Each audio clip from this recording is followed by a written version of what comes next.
अजीज़ तलबा अस्सलाम वालेकुम। मैं महबूबुल हक assistant professor Maulana Azad national Urdu university polytechnic Bengaluru. मैं आपको इस लेक्चर सेशन में digital electronics and communication engineering का एक बहुत ही अहम टॉपिक है जिसे हाफ एडर और फुल एडर के नाम से जाना जाता है, उसके बारे में आपको तफसील बताऊंगा। सबसे पहले आप ये जान लीजिए कि ये जो एडर टॉपिक है, एडर का जो मौजू है, ये बहुत ही अहम होता है। अहम ये इसलिए होता है कि इस एडर सर्किट के ज़रिए आप कई और सर्किट्स बना सकते हैं। मिसाल के तौर पर आप एक सब्ट्रैक्टर को एडर के ज़रिए से बना सकते हैं, आप एक मल्टीप्लायर भी एडर के ज़रिए से बना सकते हैं, आप एक डिवाइडर सर्किट भी एडर के ज़रिए से बना सकते हैं, और कई सर्किट्स होते हैं जिनको आप एडर सर्किट की मदद से बना सकते हैं। इसलिए ये बहुत ही ज़्यादा अहमियत का हामिल होता है। अब आइए सबसे पहले हम ये समझेंगे कि लॉजिक सर्किट की क्या किस्में हैं। दरअसल लॉजिक सर्किट के दो अक़साम होते हैं, एक कॉम्बिनेशन लॉजिक सर्किट और एक सीक्वेंशियल लॉजिक सर्किट। अच्छा, उससे पहले आप ये समझ लीजिए कि लॉजिक सर्किट क्या होता है। लॉजिक सर्किट दरअसल एक ऐसा इलेक्ट्रॉनिक सर्किट है जिसमें लॉजिक गेट्स का इस्तेमाल होता है। आप सब जानते हैं कि लॉजिक गेट क्या होता है। लॉजिक गेट से मुराद हमने जो बुनियादी गेट्स और यूनिवर्सल गेट्स के बारे में पढ़ा है। दरअसल यूँ कहिए कि और गेट या एंड गेट या नॉट गेट या फिर नैंड गेट या नॉर गेट, इन गेट्स के ज़रिए से जो सर्किट्स बनाए जाते हैं उन्हें लॉजिक सर्किट कहा जाता है। तो ये जो लॉजिक सर्किट है वो दो तरह के हो सकते हैं, एक कॉम्बिनेशन लॉजिक सर्किट और दूसरा सीक्वेंशियल लॉजिक सर्किट। अब आइए सबसे पहले हम समझते हैं कि कॉम्बिनेशन लॉजिक सर्किट किसे कहते हैं। किसी सर्किट को यानी किसी लॉजिक सर्किट को कॉम्बिनेशनल कहने के लिए ये जो आपके दर्जे झेल यहाँ पर चार शराइत गिनाए गए हैं, इन शराइत का फुलफिल होना यानी इन कंडीशंस का फुलफिल होना ज़रूरी होता है। जैसे कि सबसे पहले आप देखिए कि कॉम्बिनेशन लॉजिक सर्किट में जो उसकी सबसे अहम खुसूसियत होती है वो ये है कि उसका मौजूदा आउटपुट यानी प्रेजेंट आउटपुट, यानी जो राइट हैंड साइड में आपको दिखाए गए हैं ये आउटपुट्स हैं और ये इनपुट है, और ये इनपुट एक कॉम्बिनेशन लॉजिक सर्किट को अप्लाई किए जा रहे हैं। तो अब हम देखते हैं कि इसका आउटपुट यानी प्रेजेंट आउटपुट अगर सिर्फ उसके मौजूदा इनपुट यानी प्रेजेंट इनपुट पर डिपेंड करता है तब हम उसे कॉम्बिनेशन लॉजिक सर्किट कहते हैं। दरअसल होता यह है कि कुछ ऐसे सर्किट्स भी होते हैं जहां पर मेमोरी एलिमेंट्स का इस्तेमाल होता है। वो मेमोरी एलिमेंट का काम ये होता है कि वो आउटपुट को कुछ देर के लिए स्टोर करता है और वो आउटपुट एक इनपुट की तरह प्रेजेंट इनपुट के साथ में अप्लाई होता है। तो अब जो मैं दूसरे सर्किट की बात कर रहा हूँ यानी कॉम्बिनेशन के बरक्स जो सर्किट होते हैं जिन्हें सीक्वेंशियल लॉजिक सर्किट कहा जाता है, उसमें होता ये है कि उसका जो आउटपुट होता है वो ना सिर्फ है कि प्रेजेंट इनपुट पर बल्कि मेमोरी एलिमेंट्स में जो डाटा स्टोर होता है जो कि पास्ट आउटपुट्स होते हैं उन पर भी वो डिपेंड करता है, उसका आउटपुट डिपेंड करता है। तो ऐसे लॉजिक सर्किट को सीक्वेंशियल लॉजिक सर्किट कहा जाता है जिनकी तफसीलात हम आइंदा के यानी चैप्टर में पढ़ेंगे। अब आइए इसमें जो दूसरी खुसूसियत होती है वो ये है कि इसमें मेमोरी नहीं होता है। जैसे कि मैंने अभी आपको बताया सीक्वेंशियल में लॉजिक सर्किट में मेमोरी होता है, जबकि कॉम्बिनेशन लॉजिक सर्किट में मेमोरी नहीं होता है। इसको आमतौर पर बेसिक गेट जैसे एंड और नॉट गेट से बनाया जाता है, जबकि सीक्वेंशियल लॉजिक सर्किट में फ्लिप फ्लॉप्स और लैचेस का भी इस्तेमाल होता है, जिन्हें भी यूँ कहिए कि एंड और नॉट गेट से ही बनाया जाता है। लेकिन यूँ कहिए कि इसमें बेसिक बुनियादी तौर पर इसमें मेमोरी एलिमेंट का इस्तेमाल नहीं होता है कॉम्बिनेशन लॉजिक सर्किट के अंदर। उसके बाद जो एक और अहम खुसूसियत होती है वो ये है कि इसके इस तरह के सर्किट में फीडबैक नहीं होता है, यानी इसका जो आउटपुट है वो वापस फिर इनपुट को नहीं जाता है, बल्कि वो आपको यानी आउटपुट बिल्कुल अलहदा अलहदा तौर पर आपको यहाँ पर हासिल होता है। कॉम्बिनेशन लॉजिक सर्किट एक बहुत अहम मिसाल मैं आपको सामने एक रियल टाइम एग्जांपल में दूं कि कैलकुलेटर को ले लीजिए। आप कैलकुलेटर में आप जब ऑपरेट करते हैं कैलकुलेटर को आप देखते हैं कि जब हम उसको जो इनपुट देते हैं उन्हीं इनपुट को लेकर वो आउटपुट को देता है।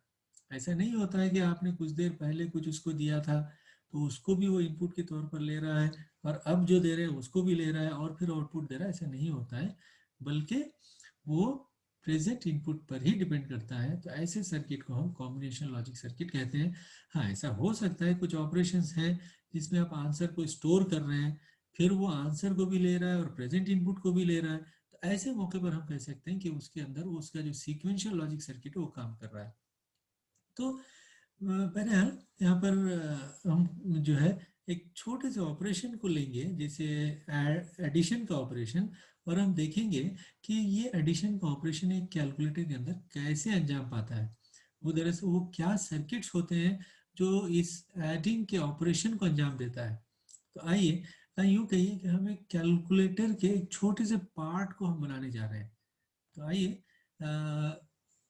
अब सबसे पहले हाफ एडर के बारे में समझते हैं कि हाफ एडर होता क्या है। नाम से आपको समझ में आ रहा है कि ये आधा ऐड करने का काम करता है। यहाँ पर मैंने मिसाल के तौर पर दो नंबर्स लिए हैं। पहला नंबर है 11 डेसिमल में है ये, और दूसरा नंबर है 4। हम जब इन दोनों नंबर्स को ऐड करते हैं तो राइट साइड से हम इसको ऐड करना शुरू करते हैं। तो 1 + 4 5 होगा और 1 + 0 1 होगा। इसी को अगर आप बाइनरी में ऐड करते हैं तो सबसे पहले यूं कहिए कि जब कैलकुलेटर में आप 1 1 प्रेस करते हैं, यानी 11 जिसे आप समझ रहे हैं 11, लेकिन कैलकुलेटर तो 11 नहीं समझता है। तो कैलकुलेटर करता ये है कि सबसे पहले उस नंबर 11 को, यानी जो डेसिमल में है, उसको वो बाइनरी में कन्वर्ट करता है। और हम बाइनरी में कन्वर्शन में पढ़ चुके हैं कि किस तरह से इसको कन्वर्ट किया जाता है, तो उस तफसील में मैं अभी यहाँ पर नहीं जाऊँगा। 11 का बाइनरी 1 0 1 1 होता है और 4 का बाइनरी 0 1 0 0 होता है। अब ये नंबर को एक कैलकुलेटर के अंदर वो कैसे ऐड करता है, ये दरअसल वो ऐड करने का काम इस ट्रुथ टेबल के मुताबिक करता है। यहाँ पर देखिए आप, ए बी इनपुट्स हैं, एस का मतलब होता है सम और सी का मतलब होता है कैरी। हम जानते हैं कि जब भी हम दो नंबर को ऐड करते हैं तो उसमें हमको सम आता है और कैरी भी आता है, दोनों मिलकर हमारा जो है ना जवाब बनता है। जैसे मैं सम और कैरी की मिसाल में फुल एडर के वक्त आपको और क्लियरली बताऊंगा। यहाँ पर हम कुछ ऐसा एडिशन का काम कर रहे हैं, जैसे आप यहाँ पर देख रहे हैं डेसिमल एडिशन में, यहाँ पर कोई कैरी आपको नहीं मिल रहा है, बस आप दो नंबर को ऐड कर रहे हैं और आपका रिजल्ट यहाँ पर सही सही आपको मिल रहा है। यहाँ पर जब बाइनरी में कन्वर्ट होता है तो बाइनरी का जो एडिशन होता है वो इस ट्रुथ टेबल के मुताबिक काम करता है। जैसे 1 और 0 को जब आप ऐड करेंगे तो यहाँ पर देखिए 1 और 0 को ऐड करते हैं तो हमारा सम 1 होता है और कैरी 0 होता है। तो देखिए आप, कैरी 0 है, तो इसीलिए सिर्फ दो नंबर को ऐड करने से ही हमारा रिजल्ट आ गया। इसी तरह 1 0 0 1 1 0, तो यहाँ पर कहीं पर भी हमको कैरी नहीं मिल रहा है। तो ऐसे मौके पर दो नंबर्स जहाँ पर कैरी इन्वॉल्व ना हो तो उसके लिए हाफ एडर को यानी हाफ एडर एडिशन का काम कर सकता है। यानी हाफ एडर एक ऐसा सर्किट है जो सिर्फ दो, यूं कहिए कि इनपुट्स को लेता है और वो कैरी को नहीं लेता है। कैरी के साथ वो आदात को ऐड नहीं करता है, बल्कि सिर्फ दो नंबर्स को ऐड कर कर आपको आपका फाइनल रिजल्ट देता है। अब आइए एक दूसरा सिनेरियो जो यहाँ पर नीचे मैंने बताया है, यहाँ पर होता है, यहाँ पर क्या हो रहा है, जैसे यहाँ पर डेसिमल में जब हम ऐड करते हैं 1 और 9 को ऐड करते हैं तो 10 होता है, तो 10 का हम 0 लिखते हैं, फिर कैरी 1 यहाँ पर जाता है उस, और फिर नेक्स्ट स्टेज को जब आप ऐड करते हैं तो 1 + 0 1 और कैरी को भी आप ऐड करते हैं, तब जाकर आपको आपका फाइनल रिजल्ट मिलता है। तो यहाँ पर आप देखिए, इस स्टेज को जब हम ऐड कर रहे हैं तो वहां पर सिर्फ दो नंबर नहीं बल्कि 3 नंबर ऐड हो रहे हैं। ऐसे मौके पर फुल एडर की जरूरत होती है। फुल एडर का अगर हम इसको डिफाइन करें तो इसको कुछ इस तरह से डिफाइन किया जा सकता है कि वो ना सिर्फ दो आदात को बल्कि कैरी को भी ऐड करता है। यानी इसके 3 इनपुट्स होते हैं, जैसा कि आपको इस ट्रुथ टेबल में दिखाया गया है। आप देख सकते हैं कि ए और बी दो इनपुट्स हैं, और ये जो सी आई है जिसको कैरी इनपुट कहा जाता है, कैरी इनपुट इसलिए कह रहे हैं कि ये उससे पिछले वाले स्टेज से आ रहा है, इसीलिए इसको कैरी इनपुट कहा जाता है। और वो इस कैरी के साथ और दो नंबर्स को भी ऐड करता है और उसका फाइनल रिजल्ट देता है।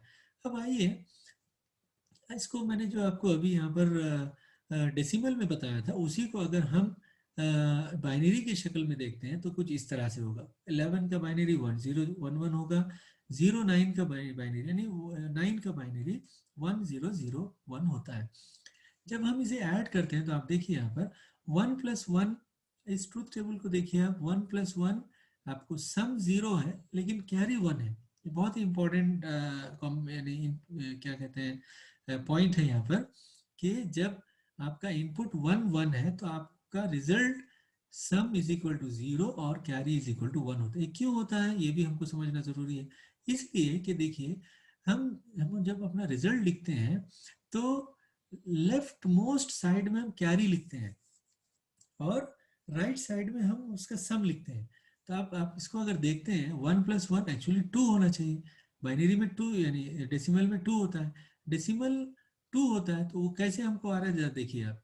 जैसे यहाँ पर कैरी को हम लेफ्ट साइड में अगर लिखते हैं तो 1 होगा, और सम को अगर राइट साइड में लिखते हैं 0 हो जाएगा, तो 1 0, यानी हमको बाइनरी में जो रिजल्ट मिला, बाइनरी 1 और बाइनरी 1 को ऐड करने से 1 0 मिला।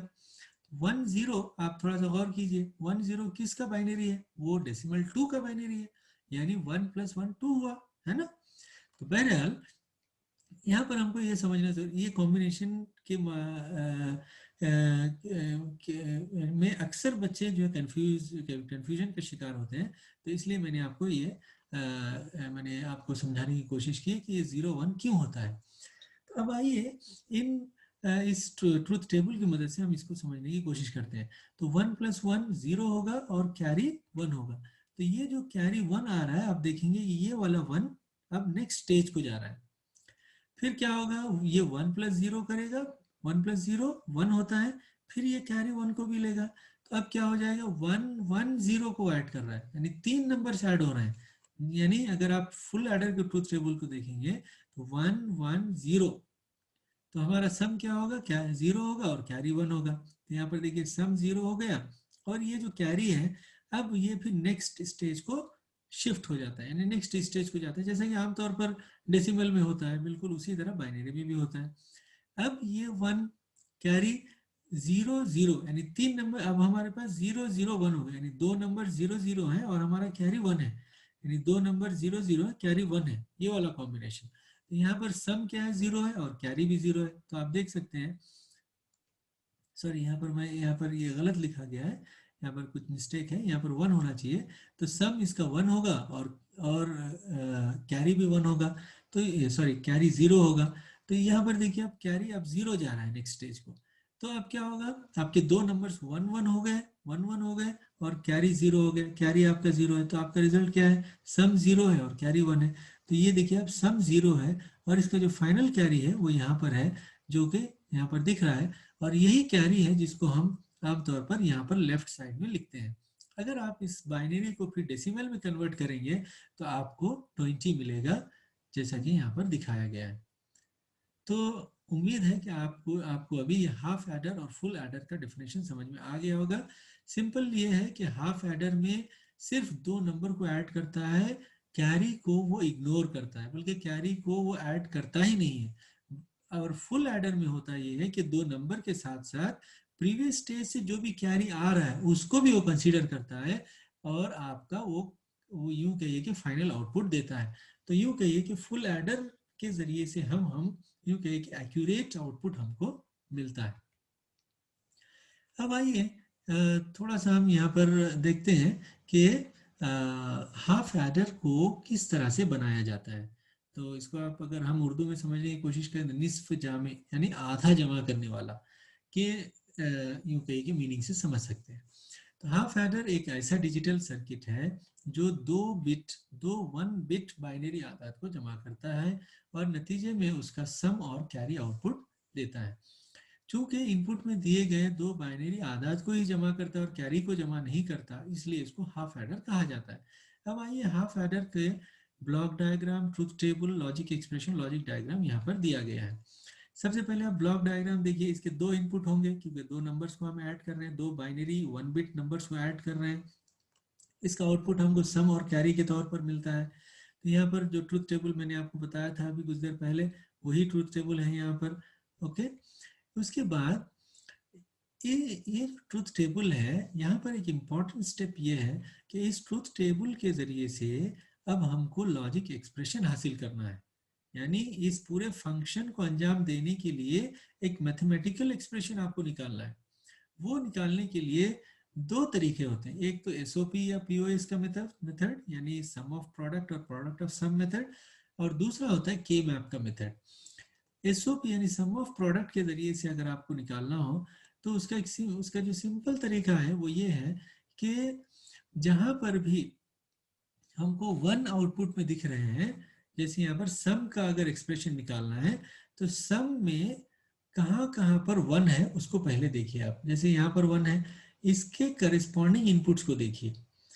अब वो इनपुट अगर जीरो हो तो उसका जो वेरिएबल है यानी ए, उसका कॉम्प्लीमेंट हो जाएगा। जैसे यहाँ पर देख रहे हैं आप, ए का बार हो गया। और बी अगर वन है, यानी अगर वन है इनपुट में, तो वो एज इट इज रहेगा। फिर हम प्लस डालेंगे, फिर क्या होगा, फिर हम दूसरे इनपुट को जाएंगे, दूसरे आउटपुट को जाएंगे जहां पर वन है। जैसे यहाँ ये वाले कॉम्बिनेशन में फिर इसके करेस्पॉन्डिंग इनपुट को देखिए आप। करेस्पॉन्डिंग इनपुट में A is equal to one है और B is equal to zero है। A is equal to one है तो ए को एज इट इज लिखेंगे, B is equal to zero है तो उसका कॉम्प्लीमेंट हो जाएगा। तो एसओपी मेथड में होता ये है कि जहां जहां पर वन है उसको पहले हम देखेंगे, उसके करेस्पॉन्डिंग इनपुट्स को देखेंगे। अगर इनपुट जीरो है तो उसके वेरिएबल को बार कर देंगे, अगर वो वन है तो एज इट इज रहेगा, जैसा कि यहाँ पर आपको दिखाया गया है। फिर आप देखिए यहाँ पर कैरी वाला जो एक्सप्रेशन है आपको निकालना है। कैरी वाले एक्सप्रेशन को निकालने के लिए c is equal to A into B हमको कैसे मिल रहा है। c के कॉलम में आप देखिए कि वन कहाँ पर है, वन यहाँ पर है। इसका करेस्पॉन्डिंग इनपुट्स को देखिए आप, a is equal to one है, b is equal to one है। तो चूंकि दोनों भी वन है तो यहाँ पर किसी को भी बार नहीं आएगा, तो आपको हमको c is equal to A into B आएगा। तो यहाँ पर जरा देखिए आप, सम को हासिल करने के लिए हमको किस गेट का इस्तेमाल करना हो रहा है, एक्सऑर गेट। ये जो सिंबल है एक्सऑर गेट का है। आप गेट्स के जो है टेबल को रेफर कीजिए, आपको आसानी से समझ में आ जाएगी कि ए और बी दो इनपुट्स हैं, दोनों को अगर हम एक्सऑर करेंगे तो हमको सम आउटपुट मिलेगा। और यहाँ पर जो डॉट है ए डॉट बी, डॉट का मतलब है एंड गेट, यानी ए और बी इनपुट को अगर हम एंड के जरिए से अप्लाई करेंगे तो आपको कैरी आउटपुट मिलेगा, जैसा कि यहाँ पर आपको दिखाया गया। देखिए आप, ए और बी को हम एक एक्सऑर गेट का इस्तेमाल कर रहे हैं तो सम आउटपुट मिल रहा है, और ए और बी को अगर हम एंड गेट का इस्तेमाल करते हैं तो यहाँ पर कैरी आउटपुट मिलेगा। अब आइए एक बहुत ही अहम इस यानी चीज की तरफ मैं आपको लेकर जा रहा हूँ।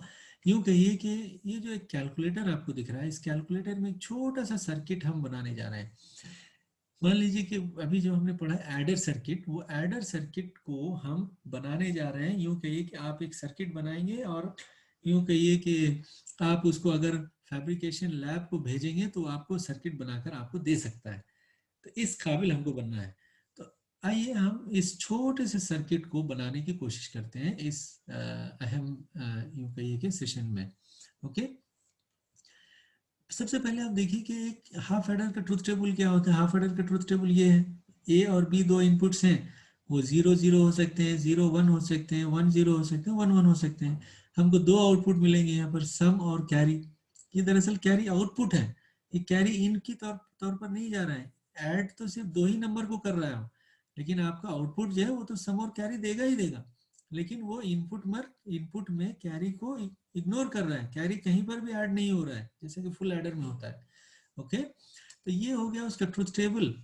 अब आइए, सबसे पहले जो काम होता है, ट्रुथ टेबल के बाद हमको लॉजिक एक्सप्रेशन हासिल करना होता है। इसलिए कि लॉजिक एक्सप्रेशन में ही आपको पता चलता है कि किस तरह का गेट इस्तेमाल हो रहा है, तब जाकर हम लॉजिक डायग्राम बना सकते हैं। तो जैसा कि मैंने बताया था आपको कि ट्रुथ टेबल से अगर हम लॉजिक एक्सप्रेशन बनाना चाहते हैं तो दो मेथड्स हैं। एक तो एसओपी पीओएस यानी सम ऑफ प्रोडक्ट और प्रोडक्ट ऑफ सम, जिसके बारे में मैंने आपको कुछ देर पहले बताया। दूसरा जो तरीका है वो के मैप का मेथड है, जो यहाँ पर आपको दिख रहा है। ये जो बॉक्सेस आपको दिख रहे हैं, दरअसल ये के मैप का तरीका है। के मैप का तरीका भी बहुत सिंपल होता है। इसके बारे में तफसीलात मैंने digital electronics and computer architecture की किताब में, जो हमारी यूनिवर्सिटी से छपी है, उस किताब में मैंने काफ़ी तफसील के साथ, बहुत सारे एग्जाम्पल्स के साथ मैंने उसमें बताया है। आप उसको ज़रूर रेफ़र कीजिए। यहाँ पर मैं आपको समझाऊंगा कि मिसाल के तौर पर आपको पहले हम कैरी वाला ले लेते हैं। ओके, कैरी को देखिए आप। पहले आप देखते हैं कि कितने यहाँ पर अलग अलग इनपुट्स हैं। 1 2 3 4, तो 4 डब्बों का एक इस तरह से यूं कहिए कि मैप बनेगा, इसीलिए इसको के मैप कहा जाता है। मैप यानी डब्बों का मैप। ए और बी इनपुट्स हैं। उसके बाद हम 0 1 लिखते हैं, यहाँ पर 0 1 लिखते हैं। ओके, तो अब आप देखिए आप, यानी ए के वैल्यूज 0 1 हो रहे हैं और बी के वैल्यूज एक बार 0 और एक बार 1 हो रहा है। अब देखिए आप, ये वाला जो बॉक्स है इसका करेस्पॉन्डिंग वैल्यू क्या है? 0 0 है ना। यानी हॉरिजॉन्टल में ए का वैल्यू 0 है, वर्टिकल में बी का वैल्यू 0, तो 0 0 0 0 में कैरी का वैल्यू क्या है? 0 है, इसलिए आप इस डब्बे में 0 लिखेंगे। ओके, अब आइए इस डब्बे को, इसका वैल्यू क्या है? ए हॉरिजॉन्टल में 0 है और वर्टिकल में बी 1 है, तो 0 1 यानी 0 1, और उसका जो आउटपुट है वो क्या है? 0 है, तो इसलिए यहाँ पर 0 लिखेंगे। ये वाले डब्बे को देखिए आप, यहाँ पर ए का वैल्यू 1 है और बी का वैल्यू 0 है। ए का वैल्यू 1 है, बी का वैल्यू 0, तो कैरी का वैल्यू क्या है? 0 है, इसलिए 0 लिखेंगे। ये वाले बॉक्स को देखिए आप, यहाँ पर क्या हो रहा है? ए का वैल्यू 1 है, बी का वैल्यू 1 है, ए का वैल्यू 1, बी का वैल्यू 1, तो इसका जो आउटपुट है 1 है, तो यहाँ पर हम 1 लिखेंगे। अब हमको 0 को इग्नोर करना है और सिर्फ 1 वाले बॉक्सेस पर नजर रखना है। तो 1 वाला जो डब्बे हैं, सिर्फ एक ही डब्बा है यहाँ पर, यानी एक ही बॉक्स है। इसको आप थोड़ा सा राउंड कर लीजिए उसको, यानी थोड़ा सा हाईलाइट करने के लिए। ओके, अब ये 1 को देखिए आप, अब आपको एक्सप्रेशन लिखना है, कैरी का एक्सप्रेशन लिखना है। तो अब हम उसको ऐसे लिखेंगे कि इस 1 को, उसका यानी हॉरिजॉन्टल में क्या वैल्यू है और वर्टिकल में क्या वैल्यू है। हॉरिजॉन्टल में हम देख रहे हैं कि उसका ए का वैल्यू 1 है, तो ए को एज इट इज लिखेंगे, फिर बीच में इनटू आएगा। फिर वर्टिकल में बी का वैल्यू क्या है? 1 है, तो बी को भी एज इट इज लिखेंगे। यानी अगर 1 है तो उसको एज इट इज लिखेंगे, और अगर 0 है तो उसको कॉम्प्लीमेंट किया जाए। लेकिन चूंकि यहाँ पर हमको ऐसा कोई यानी सिचुएशन नहीं है जहाँ पर वो 0 को करेस्पॉन्डिंग उसका वैल्यू 0 है, इसलिए दोनों भी यहाँ पर विदाउट कॉम्प्लीमेंट यानी विदाउट बार के यहाँ पर लिखा जाएगा। अब आइए अब सम के लिए सेम वही रूल फॉलो कीजिए आप। 0 0 के लिए सम का वैल्यू 0 है, तो 0 लिखा। 0 1 के लिए सम का वैल्यू 1 है, तो हमने यहाँ पर 1 लिखा। 1 0 के लिए सम का वैल्यू 1 है, तो यहाँ पर 1 लिखा।